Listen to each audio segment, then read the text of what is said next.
তো বাসাতে বের করে দাও না, আমি তো কথা কথা বলতে হবে। তুমি কি পাগল হয়ে গেছো? ওর আব্বু আম্মা আমার আব্বু আম্মা জানলে কি হবে তুমি জানো? যদি তোমার আপনদের সাথে হয়তো তুমি ওকে সাহায্য করতে না, একটাবার একটু দাও না। আচ্ছা ঠিক আছে আমি দেখবো, কিন্তু আমি শিওর জানি না যে পড়তে পারবো কিনা। আসি।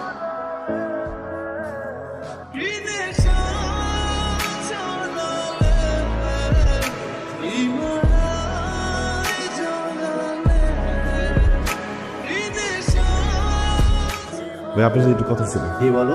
আপনার ছোট ভাই পারভেজ, ওনার যে বিয়ে ঠিক করছেন, ওই মেয়েটার চৌরাস্তায় একটা প্রেমিক আছে, এটা কি জানেন আপনি? আজকালকার ছেলেমেয়েরা চোখ ফুটলেই তো প্রেম করে, এটাই তো স্বাভাবিক। ভাইয়া ওই ছেলেটা আমি মেঘলারে ভালোবাসি, অনেকদিনের সম্পর্ক ভাই। আমি ওর ছাড়া থাকতে পারবো না। তোর বাবাকে আমি অনেক সম্মান করি, সম্মানের কারণে তোর জেদটা আমি কাটলাম না। তুই এখানে এই মুহূর্তে ভালাই চলে যা। শুভ ভাইয়া, বিয়ার কার্ডটা